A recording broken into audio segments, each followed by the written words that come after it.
प्रेरणा स्रोत के श्रोतागणों, प्रेरणा स्रोत में आपका बहुत बहुत स्वागत है। और आज हम एक बड़े महत्वपूर्ण विषय गीता ज्ञान के बारे में बात करेंगे। श्री कृष्ण जी ने महाभारत युद्ध के अंदर अर्जुन को उपदेश दिया था। दोनों तरफ पांडवों की कौरवों की सेनाएं खड़ी थी। अर्जुन रथ पर बैठा हुआ सभी रिश्तेदारों को देख रहा था। कोई दादा था, कोई ताऊ था, कोई चाचा था, कोई भाई था। तो मोह ममता में आकर के उसने कहा कि मैं युद्ध करूंगा ही नहीं। तो कृष्ण जी ने उपदेश दिया था कि अपने कर्तव्य को निभाकर, ये सोचना कि तुम अपने रिश्तेदारों को मार रहे हो, ऐसा कुछ नहीं है। उनकी मृत्यु पहले से ही निश्चित है। तो इस प्रकार उनके मोह को दूर करने के लिए बताया है कि मृत्यु जो है शरीर की होती है, आत्मा की नहीं। मोह ममता में की बजाय हमें अपने कर्तव्य का निभा करना चाहिए। अब आप युद्ध क्षेत्र में हो तो युद्ध की बातें करो, दुश्मन को कैसे हराया जाए उसकी बात करो। ये मत देखो कि दुश्मन कौन है। अगर ये देखोगे दुश्मन कौन है तो मोह ममता में आकर के उस दुश्मन को आप मारोगे ही नहीं। ये 5 तत्व से जो हमारा शरीर बना हुआ है और इसके अंदर ऊर्जा जो आती है वो आत्मा का रूप है, तब जीव पैदा होता है। तो मृत्यु जो शरीर की होती है, आत्मा की नहीं। श्री कृष्ण जी ने यही ज्ञान दिया है कि ये जो मृत्यु होगी शरीर की होगी। कौन जाने कब कहाँ जीवन की शाम हो जाए, ये किसी को नहीं पता। जिसने जन्म लिया है उसकी मृत्यु निश्चित है, परंतु मृत्यु शरीर की होती है, आत्मा की नहीं। अभी गीता सार के बारे में हम बात करते हैं, बड़ा ध्यान से सुनना। एक एक लाइन है, बहुत इम्पोर्टेंट है। आप चिंता करते हो व्यर्थ है, आप चिंता करते हो व्यर्थ है, मौत से जो डरते हो वो व्यर्थ है, बेकार है। मौत से क्या डरना? मौत तो जो जीव आया है उसकी मृत्यु अवश्य भावी है, परंतु वो मृत्यु आत्मा की नहीं, वो मृत्यु शरीर की है। आत्मा तो चिर अमर है जान लो, तथ्य ये जीवन का सच्चा अर्थ है। भूतकाल गया जो अच्छा गया, वर्तमान देख लो चलता गया, और भविष्य की चिंता सताती है तुम्हें, है विधाता ने रची सारी रचना रच गया। यानी जो बीत गई सो बात गई, उसके बारे में बात क्या करना। उससे शिक्षा जरूर ले लो आप, और आने वाले का पता नहीं तो आप व्यर्थ में चिंता क्यों कर रहे हो। आप वर्तमान में जो आपका कर्तव्य है वो आप ठीक से निभाए जाओ। यही जो आपका गीता सिखाती है हमें। और नैन गीले हैं तुम्हारे क्या गया, साथ क्या लाए जो तुमने खो दिया। अरे साथ में तो जब आप लाए थे, मुट्ठी बांधे आए थे और हाथ पर सारे जाओगे, कुछ साथ न लेके जाओगे, कुछ साथ न ले, कोई साथ तुम्हारे न जाएगा। पर इस बात में थोड़ा सा मर्म है, इस बात में थोड़ा सा मर्म है। मर्म क्या है कि हम मुट्ठी बांधे आए थे, अर्थात हम जीवन में कुछ करने के लिए आए थे और करके दिखाएंगे। बाकी मृत्यु के बारे में यानी भविष्य के बारे में सोचना आपके बस की बात नहीं है। उसमें व्यर्थ में आप चिंता क्यों करते हो। तो जो वर्तमान है उसी को आप बढ़िया बना लो। किस लिए पछता रहे हो तुम, जो लिया तुमने यहीं से लिया है और यहीं आप दे करके जाओगे। नंगे तन पैदा हुए और खाली हाथ कर्म रहता है सदा मानव के साथ। ये तुम्हारे जो कर्म की जो भाग्य की रेखाएं हैं, ये कर्म के साथ बदलती है। जैसा आप कर्म करते जाओगे वैसे ही आपकी भाग्य की रेखा बदलती जाएगी। आपका जीवन आपके हाथ में है, जैसा कर्म करेगा बंदे वैसा ही फल पाएगा। यही है गीता का ज्ञान, यही है गीता का ज्ञान। परंतु कर्म भी वैसे तो अनेक प्रकार के होते हैं, परंतु कर्म भी विशेषतः 2 प्रकार के होते हैं। एक सदकर्म है, अच्छे कर्म है,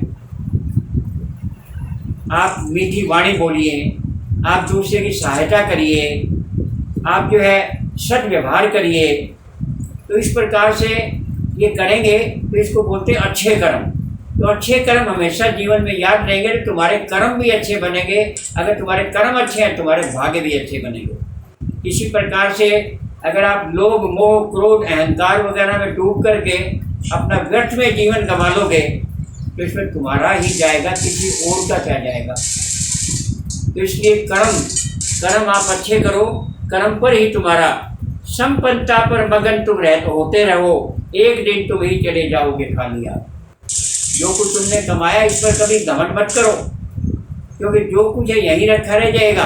जो तुम्हारे रिश्तेदार है वही तुम्हारे शरीर को दफनाएंगे, वही तुम्हारे शरीर को अग्नि देंगे और सब कुछ यहीं रखा रह जाएगा। तो आपका घमंड कैसा, धारणा मत बसा लो यही, छोटा बड़ा अपना पराया कोई नहीं। ये तो जिंदगी है कि ये मेरा है ये तेरा है, और मरने के बाद सब कुछ तेरा ही तेरा है, उसे मेरा कुछ नहीं है। तो ये जो तेरा मेरा का जो चक्कर है जिंदगी का है, और मृत्यु के बाद ना तेरा है ना मेरा है, सब कुछ जो है प्रकृति का ही है, सब कुछ भगवान का ही है। देख लेना मन की आंखों से जरा, भूमि धन परिवार संग जाता नहीं, और तो और करता किसका अभिमान है, निकल जाए कब कहाँ तेरा प्राण रे, 5 तत्वों से बना ये तन तेरा, होगा निश्चय यहाँ निष्प्राण रे। और स्वयं को भगवान को अर्पण करो, निज को अच्छे कर्मों में तर्पण करो, शोक से वैसे रहोगे मुक्त तुम, सर्वस्व अपना ईश्वर के समर्पण करो, सब कुछ अपना जीवन के समर्पण करो। ये गीता का ज्ञान है कि तुम्हारे साथ कुछ भी नहीं जाएगा, जो कुछ आप कार्य कर रहे हैं वो यश और अपयश के साथ जाता है। किसी ने ठीक ही कहा है कि आदमी की कभी मृत्यु नहीं होती है, आदमी हमेशा जो है हमारे साथ रहता है यादों के रूप में। मृत्यु होती है शरीर की, शरीर चला जाता है, बट उसके जो कार्य जो हमारे साथ जो संबंध बने हुए थे वो हमेशा याद के रूप में हमेशा हमारे साथ रहते हैं। इस प्रकार गीता का ज्ञान जो है बहुत ही महत्वपूर्ण है। ये केवल अर्जुन के लिए ही नहीं, सारे भारतीयों के लिए, सारी दुनिया के लिए। और आज भी गीता कैसे पूजन होता है, उसमें धर्म का और का कोई बात नहीं है। इस प्रकार से ऐसी बातें बताते हैं कि कर्मण्येवाधिकारस्ते मा फलेषु कदाचन, कर्म में तेरा अधिकार है, फल में नहीं। अच्छा कर्म करोगे तो अच्छा फल मिलेगा, और बुरा कर्म करोगे तो बुरा फल मिलेगा। इस प्रकार से कहते हैं सुखे दुखे समय कृत्वा लाभ लाभो जया देव, सुख को दुख को लाभ और हानि को एक समान समझ करके और आगे चले जाओ, निश्चय तुम्हारी जीत होगी, निश्चय तुम्हारी जीत होगी, निश्चय तुम्हारी जीत होगी। क्यों कि दुख का महत्व भी सुख का महत्व भी जब ये जब भी किसी ने दुख देखा है, जब किसी ने दुख देखा ही नहीं उसके लिए सुख का क्या महत्व। तो इसलिए दुख का सुख को समान समझ करके, जो कभी रेगिस्तान में गया ही नहीं उसको पानी के महत्व का क्या पता। पानी का महत्व तो उसको पता है जो कभी रेगिस्तान में गया है।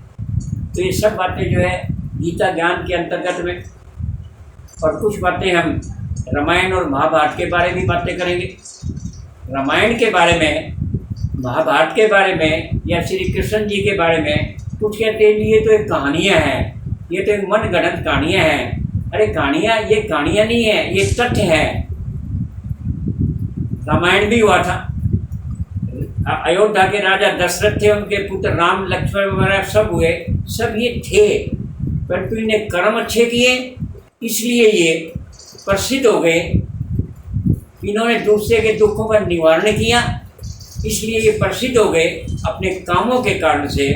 इसलिए राम का चरित्र, रामायण के चरित्र, चाहे वो हनुमान जी थे, चाहे रामचंद्र जी थे, चाहे कोई थे, सब अपने चरित्र के कारण से जिंदा रहे और एक अद्वितीय बने, जिसको हम आज कहानी कह रहे हैं। अगर दूसरों से हमें शिक्षा मिलती है, कहानी से भी हमें शिक्षा मिलती है, तो क्या बुराई है। परंतु ये कहानियाँ नहीं हैं, ये तथ्य थे। उनके कर्म जो थे वो आज भी याद किए जाते हैं। महाभारत के अंदर हस्तिनापुर भी था, कुरुक्षेत्र भी था, इंद्रप्रस्थ भी था, कौरव भी थे, पांडव भी थे, सभी कुछ था। कौन कहते नहीं था? ऐतिहासिक तथ्य है कि थे वो। परंतु आपस में जब इंद्रप्रस्थ बनाने को पांडवों को जो हक दिया गया, इंद्रप्रस्थ का दिया गया। इंद्रप्रस्थ जब बना दिया पांडवों ने, तो इतना शानदार बनाया वो इंद्रप्रस्थ, दिल्ली को इंद्रप्रस्थ कहते हैं, इतना शानदार बनाया कि कौरवों को भी इनवाइट किया गया कि आप हमारे इंद्रप्रस्थ में आइए। तो वहाँ पर इंद्रप्रस्थ में जब गए कौरव वगैरह, तो दुर्योधन भी वहाँ से जा रहे थे और इतने शानदार महल थे कि ये नहीं पता चल रहा था कि ये तालाब है यानी पानी है या फर्श है। तो जब दुर्योधन वहाँ से जा रहे थे तो उसको पता नहीं लगा और वो समुद्र यानी पानी था और वो डूब गए, यानी पानी में गिर गए, मतलब पानी में गिर गए। तो द्रौपदी वहाँ से देख रही थी। द्रौपदी ने कहा कि अंधे की संतान अंधी होती है। ये बात उसको चुभ गई। अगर ये बात ना होती तो युद्ध होता ही नहीं।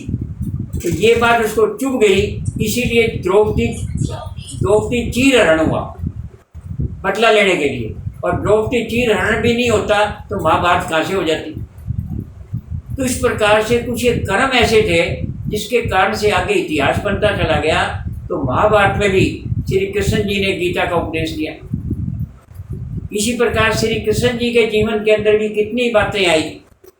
कंस जो कि उसके सगे मामा थे, उसने भी अपनी जान बचाने के लिए और श्री कृष्ण से मारने के लिए अनेक योजनाएं अपनाई, परंतु वो योजनाएं कामयाब नहीं हुई।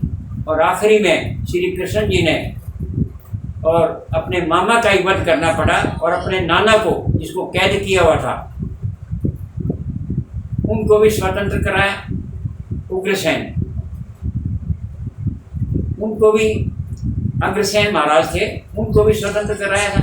अपने माँ को और अपने पिता को भी स्वतंत्र कराया। इस प्रकार से हाँ, ये बात अवश्य है कि कोई बात अतिशयोक्ति होकर के कही जाए। जैसे हनुमान की पूंछ में लग न पाई आग, लंका सगली जल गई, गए निशाचर भाग। तो इसी चीज़ को बढ़ा चढ़ा करके अगर कहा जाए तो जरा थोड़ी सी बात अटपटी लगती है। उसको अगर सिंपल वे में लें, साधारण वे में लें, तो वो बातें हमें सत्य लगेगी। तो कोई बातें बढ़ा चढ़ा करके अतिशयोक्ति होकर के कहना, वो थोड़ी सी बातें अलग से लगती हैं, वो थोड़ा सा विश्वसनीय नहीं होती। तो रामायण और महाभारत के बारे में जो मैंने बातें बताई हैं, वो इसलिए बताई हैं कि तथ्य थे, कहानियाँ नहीं। हाँ, ये बात है कि इनको कवियों ने, लेखकों ने बढ़ा चढ़ा करके कुछ बताया गया, वो एक बात अलग है।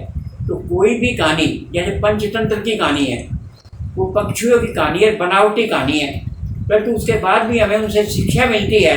तो अगर इनसे भी शिक्षा मिलती है तो हमें क्या ऐतराज़ है। रामायण, महाभारत, गीता, जितनी भी पशु पक्षियों से जो कहानियाँ हैं, इससे अगर शिक्षा मिलती है तो क्या हर्ज है, आप बताइए। तो इस प्रकार से ये सब बातें हमें प्राचीन बातों से हमें सीखनी चाहिए और ये हमेशा हमारे साथ रहती हैं, हमारे जीवन में हर समय काम आती है। धर्म चाहे कोई भी हो, धर्म का मतलब है धारण करना। अच्छी चीज़ों को धारण कर लो, बुराइयों को त्याग दो, यही एक सच्चा धर्म है। अपने कर्तव्य का निभा करे जाओ, ये सबसे बड़ा धर्म है। तो यही धर्म की परिभाषा है। इसी प्रकार से कहते हैं ये शरीर हमारा एक मंदिर है और आत्मा इसमें परमात्मा का रूप है। तो ये हमारा शरीर ही एक किस्म का मंदिर का रूप है, जिसमें आत्मा रूपी भगवान समाये हैं। और मन में और आत्मा में क्या अंतर है? मन जो है वो चंचल है। मन किसी के कहने पर नहीं, मन ये देखता है कि मेरे को लाभ कहाँ पर हो, वो संसारिक बंधनों में बंधा रहता है। ये चोर का मन तो कहता है चोरी कर ले, कौन देखता है, बाद में ऐश करेंगे। परंतु उसकी आत्मा ये कहती है कि बेटे चोरी मत कर, फंस जाएगा। परंतु हम आत्मा का कहना नहीं मानते और आखिरी में फंस जाते हैं। तो इस प्रकार वो कहते हैं ना, बोला मन के माने हार है, मन के माने जी।